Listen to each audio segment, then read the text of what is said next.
through a little bit of a tour. We're going to first start with the bathroom when you walk in this beautiful indoor pickleball court. So here's the bathroom. You have a sink right here, which is great. And then you also have a toilet and then a shower. So after you're done playing pickleball or before, you can come shower. If you ever need to do anything else, you have the bathroom. And so this is great. That's a pretty big shower. So that's awesome to have at the pickleball court. And then as Jason was saying, you have to go down a couple steps. They had to dig all of this out right here to put this pickleball court in.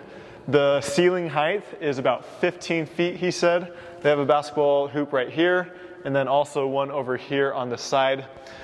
These are two garage doors that are massive. Each garage door could easily fit 2 cars in, and they ended up putting a black, like a window shade on the outside to prevent light coming in. And so that's a nice little touch-up they've done. They also have a water fountain right here. If you forget your own water, they have benches for seating. And then they have one of these heavy-duty pickleball nets, which is awesome. To me, if a tournament uses this net, that is just as good as the ones that are in the ground. Super steady, super stable. This one is a Douglas pickleball net.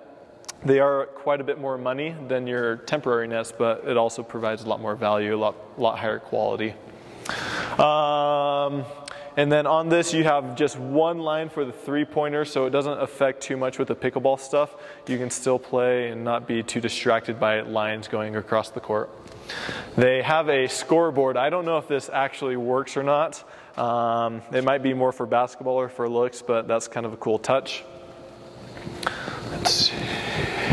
And then up here is also another cool place to just hang out when you're either watching pickleball or just hanging out with friends. You can play pool, or you can just kind of lounge around on the couch right here. They have a bunch of seating area, so you can even have some business meetings if you want, or just strategize, whatever it is. And then we had just found out, the owner of this court told us when they bought this home, this room right here was a gun safe. And so it was super solid, super steady.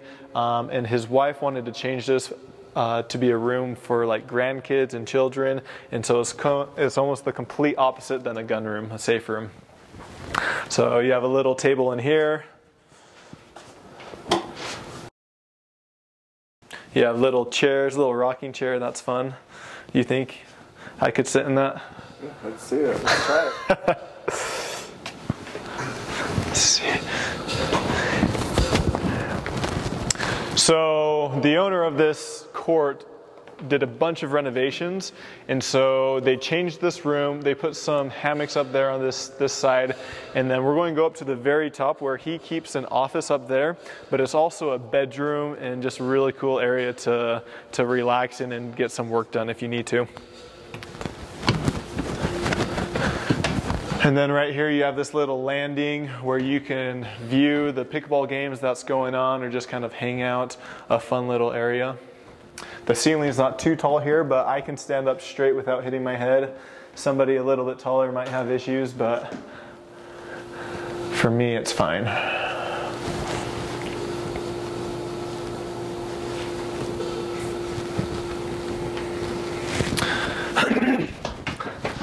All right, welcome. So this first portion is his office, and so this is where the owner spends, he said, about 3 hours a day. He'll take calls, make calls, shoot off emails, and kind of work from. He's got some lounging area. He's got an awesome TV. He's got beautiful light that's coming in from the ceiling, from the roof. Let's see. He's got a little tree right here to lighten it up. Then in here is his bathroom. We got the shower right there, good shower. And then in here we have the washing machines. This area right here is probably as big as my entire house, right? I could live up here and be fine for a long time. So yeah, he has the bed right here. And then another TV, and then just kind of overlooking his main house right there.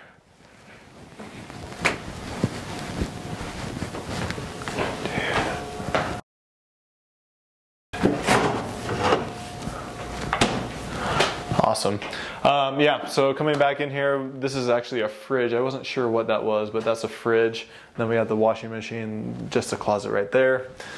He does not sleep in here unless he gets kicked out of the house, he said.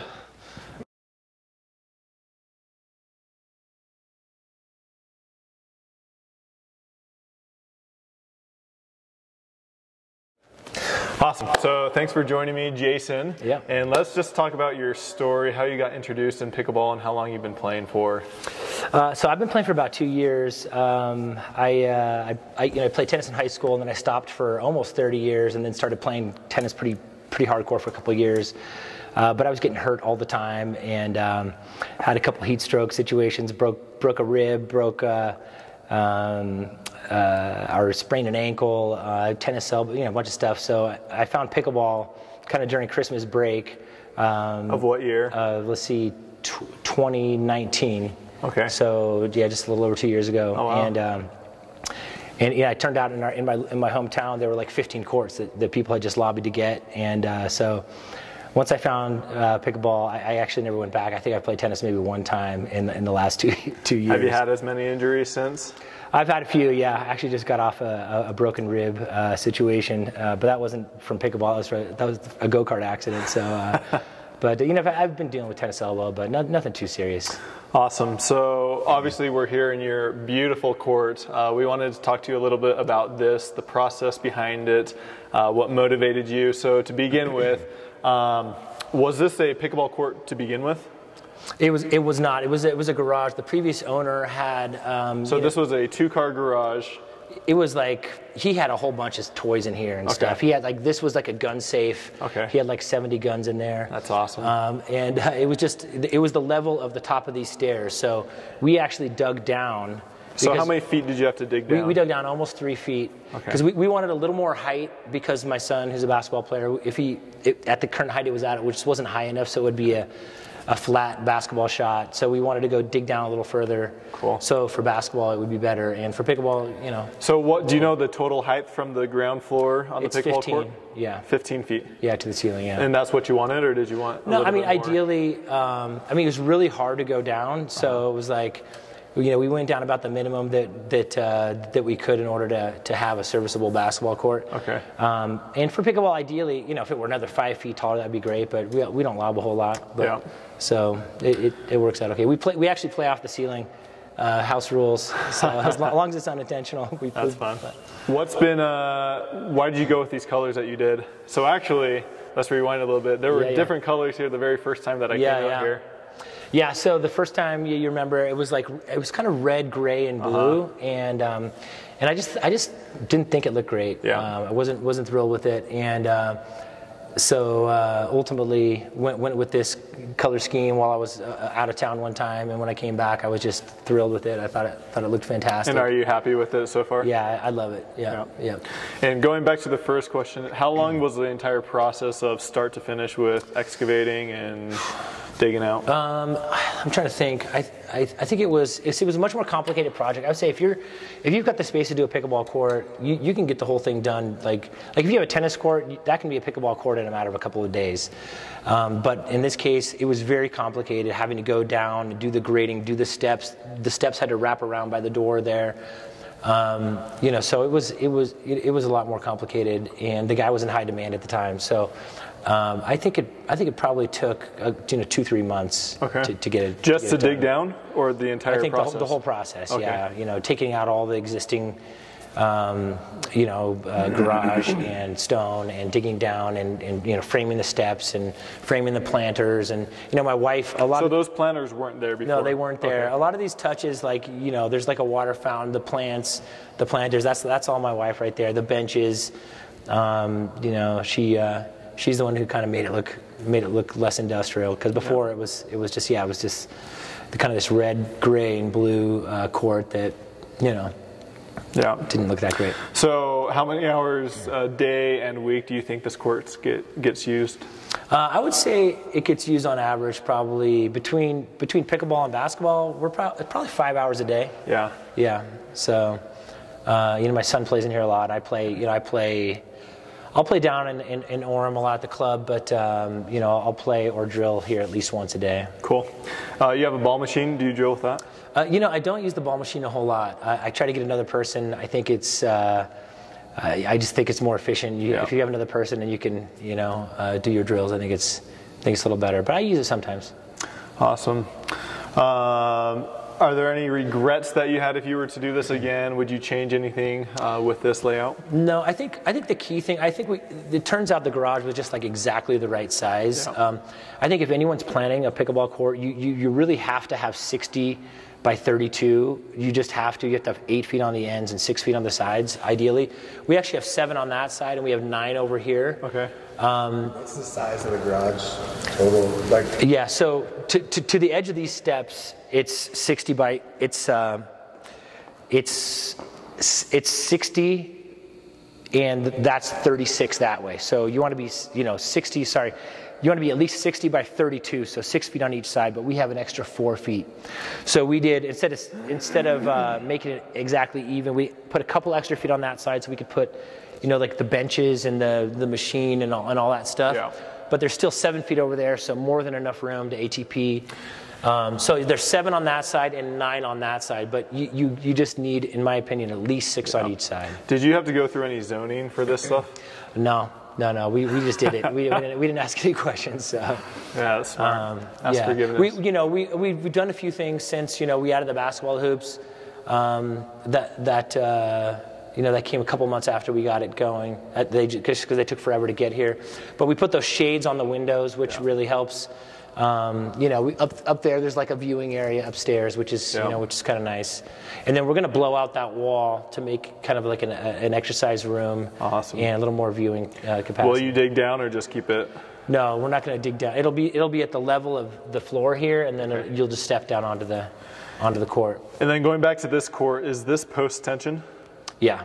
Awesome. Yeah. So what is post tension for those that might not know? I think it's just a way of you know, solidifying the structure underneath. So you're not just pouring concrete. You actually have like rebar, like you know you have you know, like structural heft to the foundation. So to my understanding, it's exactly what he said. They put rebar in the cement, and then they somehow tighten it. It's a really cool process. Yeah. But that essentially makes that there's no cracks whatsoever. There might be a couple hairlines, but it won't ever have any cracks. Yeah, we've played hard. I mean, so much on this court for over a year now, and there are no cracks at all. And so we figured we're building it for the long run. So. Awesome. Do you get a lot of people coming over wanting to play? Yeah. There's you know, I've got big kind of list of people here locally, and then before the club came, people, you know, would come here every day. Yeah. People still come. Like this morning, you saw we had a few people come. But lots of, I mean, locally there are no outdoor courts during the winter in particular, so kind of a endless number of local people that you know. And then you said in the summertime you'll actually lift up those garage doors and keep them open? We'll lift them up sometimes. You know, if the ball's flying through there, it's not too fun. So, you know, there's plenty of light, so we just open the curtains. There's curtains on the outside of those windows that come down because those are bright, but. So they're usually closed, but you know, we can open them up, and it's, you know, it's fun, and we can use it for other activities and stuff like that. So it's kind of fun to keep it open.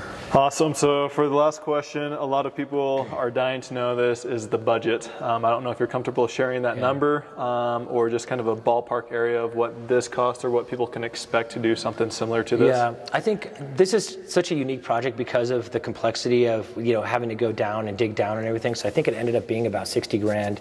Okay. But I would say a normal for the entire process, or just to dig down? For the whole process, for the whole thing. Yeah, you know, I would say in a typical, you know, if you're just resurfacing a tennis court, it's just a few grand. But if you're doing, you know, if you're digging down, if you're having to frame stuff, if you're doing post tension and you're doing, you know, steps and things like that, it's just so much more expensive. We also, you know, we put this sort of apron around the perimeter. We put, you know, this trim around the apron as well. So, you know, we kind of went all out. But who, you know, pricing. I think now you got inflation. I think there's also so many people trying to do pickleball courts in Utah. So prices may be higher now. So yeah.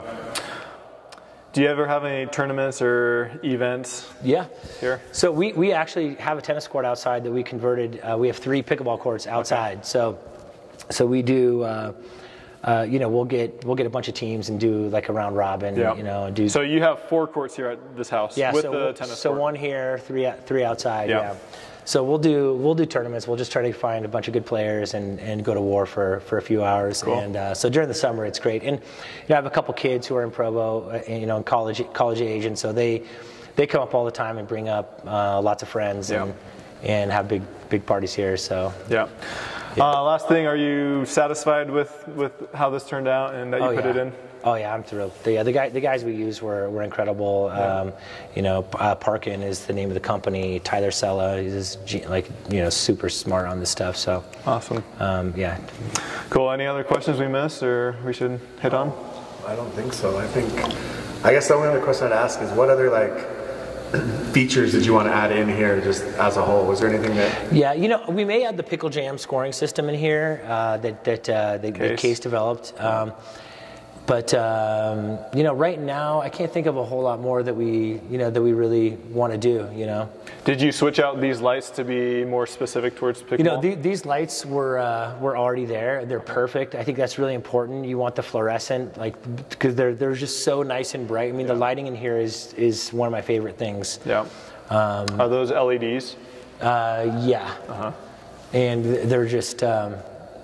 I think that just makes all the difference in the world. You go to a lot of places and it's like a haunted house. It's just so difficult to see, and so it's almost it's just perfect. It's almost too perfect conditions. We like to get outside whenever we can, just because to get used to for tournament play and things like that. Everything's outside, and in here the conditions are so ideal and the light's good and everything. There's no wind, so I think it is important to get outside and play as well. Cool. And just for our audience, what skill level do you play at? I play senior pro. Senior pro. Yep. Awesome. What's your next tournament that you'll be playing in? We're scheduled to play Desert Ridge end of the month. Okay. And that's in Arizona. Yep. Alrighty. Awesome. Well, thanks for your time. We appreciate it. All right. Thank you.